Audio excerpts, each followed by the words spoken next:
हम कब तक गुजरात फाइल्स याद करें? हम कब तक कश्मीर फाइल्स याद करें? हम जो है, हमें देश को, के नौजवानों को देश के निर्माण में लगाना है।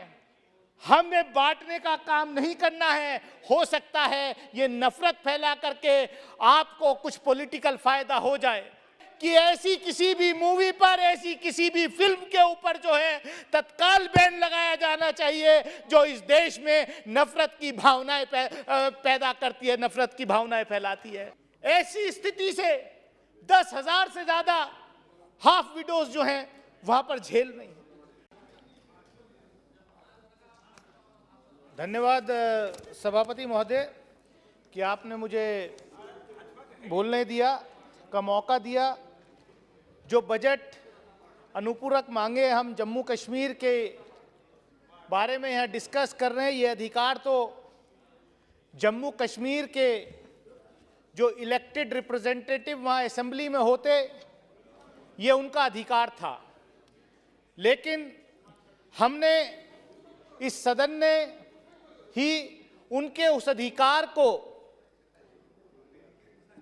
छीना हुआ है। सरकार ने ये बाकायदे यहां वादा किया था आदरणीय गृह मंत्री जी ने कि बहुत जल्द जम्मू और कश्मीर में इलेक्टेड असेंबली होगी, वहां के राज्य को पूर्ण दर्जा दिया जाएगा।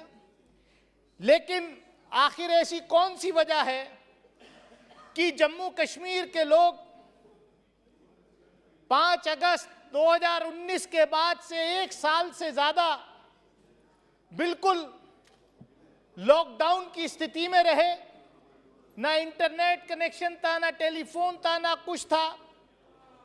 हम लोगों को उनकी पीड़ा उस वक्त समझ में नहीं आ रही थी, लेकिन ये कुदरत ने हमें, जब कोरोना आया तो हमें एहसास हुआ, इस देश की जनता को, पूरी दुनिया को, कि लॉकडाउन की स्थिति कैसी होती है।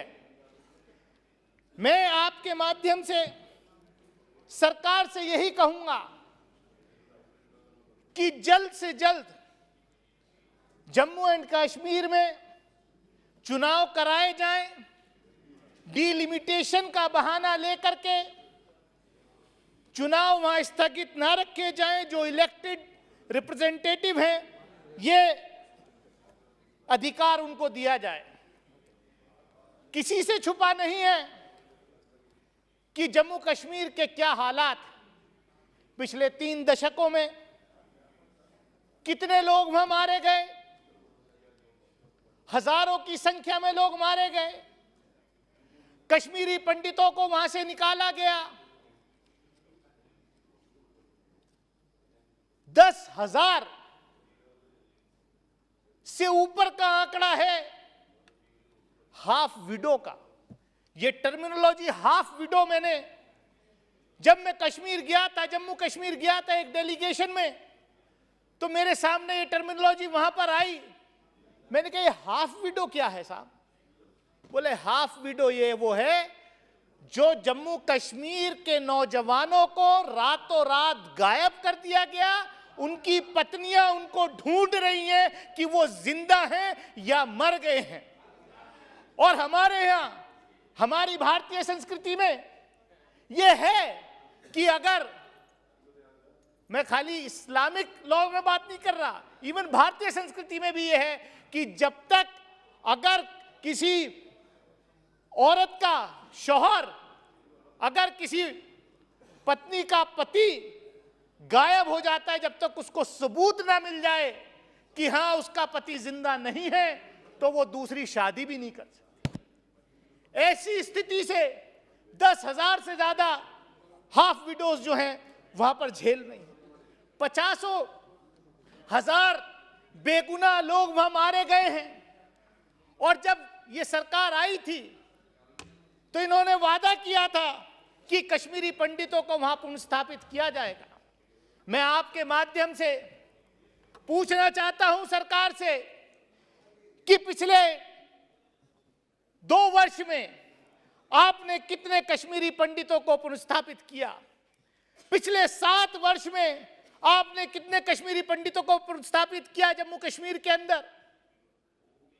आपके पास मैं समझता हूं कोई जवाब नहीं है।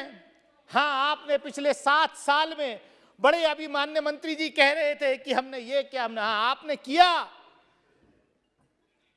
जिस आतंकवादी को, क्योंकि सुप्रीम कोर्ट ने फैसला दे दिया कि वो आतंकवादी था जिसने पार्लियामेंट के ऊपर अटैक किया था, अफजल गुरु, उसको शहीद बताने वालों के साथ भारतीय जनता पार्टी ने जम्मू कश्मीर के अंदर सरकार चलाई थी।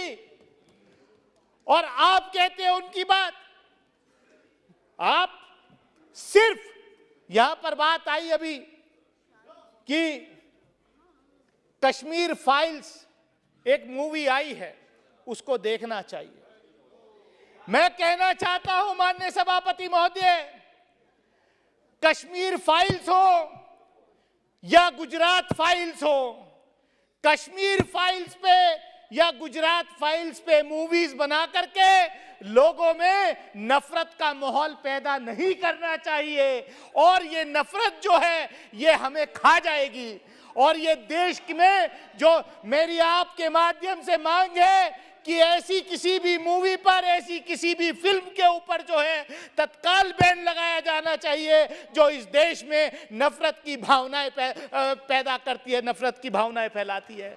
हम कब तक गुजरात फाइल्स याद करें? हम कब तक कश्मीर फाइल्स याद करें? हम जो है, हमें देश को, एक नौजवानों को देश के निर्माण में लगाना है, हमें बांटने का काम नहीं करना है। हो सकता है ये नफरत फैला करके आपको कुछ पॉलिटिकल फायदा हो जाए, आपको जो राजनीतिक फायदा हो जाए, कश्मीर जलता रहे, जले आपसे, आपको जो है दूसरे प्रदेशों में फायदा हो जाए, लेकिन ये देश के लिए अच्छा नहीं है। और मैं आपसे, आपके माध्यम से सभापति महोदय सिर्फ इतना ही कहना चाहता हूं, भाई 2019 के बाद जब यहां पर कश्मीर डिस्कस हो रहा था, जब जम्मू कश्मीर की विधानसभा को खत्म किया गया, जब जम्मू कश्मीर राज्य के टुकड़े किए गए, जम्मू कश्मीर के लोगों के अधिकार छीने गए, उस वक्त यहाँ बड़े जोर जोर से भाषण हो रहा था कि साहब अब जो है, मुझे भी कहा था सामने से गृह मंत्री जी ने उठ के कि अब दानिश अली आप भी जाकर के प्लॉट खरीद सकते हो, जमीन खरीद सकते हो जम्मू कश्मीर में, पहले नहीं खरीद सकता। मैं पूछना चाहता हूं कि कितने उत्तर प्रदेश या गुजरात के लोगों ने कश्मीर के अंदर प्लॉट खरीदे हैं, कितना वहां पर जो है इन्वेस्टमेंट के, मैं चाहता हूं कि वहां पर इन्वेस्टमेंट हो, मैं चाहता हूं कि वहां के नौजवानों को रोजगार मिले, मैं चाहता हूं कि वहां पर अमन और शांति रहे। अभी यहां कहा कि अभी सुबह में आदरणीय स्पीकर साहब बैठे थे तो उन्होंने भी ये बात कोट की कि कितने, मेरे ख्याल से 200 से ज़्यादा सांसद जो हैं इस लोकसभा के कश्मीर में विजिट, 300 के करीब सांसद कश्मीर गए हैं। मैं भी गया था और मैं परिवार के साथ भी गया था, लेकिन वहां पर शाम 6 बजे के बाद जो आपकी सिक्योरिटी में लोग रहते हैं, बुलेट प्रूफ गाड़ी में बिठाकर, वो कहते हैं 6 बजे के साहब हम भी आपके साथ नहीं जाएंगे, जाकर के होटल में बंद कर दिए जाते। मैं आपके माध्यम से सिर्फ इतना ही कहूंगा कि देश के अंदर, मैं सिर्फ सभापति महोदय, मैं चाहता हूं कि कश्मीर में, जम्मू कश्मीर में शांति बहाल हो, जिन लोगों के साथ अन्याय हुआ है उनको न्याय मिले, उनको रोजगार मिले, और डिलिमिटेशन का बहाना लेकर के वहां के चुनाव न टाले जाएं, जम्मू कश्मीर के असेंबली बहाल की जाए, जम्मू कश्मीर को पूर्ण राज्य का दर्जा दिया जाए। और एक आखिर में बात ये मैं कह के खत्म करता हूं कि ये सरकार आत्ममंथन करे कि जम्मू कश्मीर का बंटवारा करके कितना फायदा हुआ है, कितना नुकसान हुआ है, बॉर्डर पर आज क्या स्थिति पैदा हुई है, इस जिम्मेदारी से कोई नहीं बच सकता, सरकार नहीं बच सकती। मैं इन्हीं अल्फाजों के साथ अपनी बात खत्म करूंगा कि सरकार ध्यान दे। हम चाहते हैं कि जब हम लोग वहां जाएं, मेंबर पार्लियामेंट वहां जाएं, तो खुलेआम एक आम आदमी की तरह जाकर के घूमे, ना कि हमारे साथ वहां पर सिक्योरिटी जाए। बहुत बहुत धन्यवाद। ऑनरेबल मेंबर सुप्रिया सुले जी।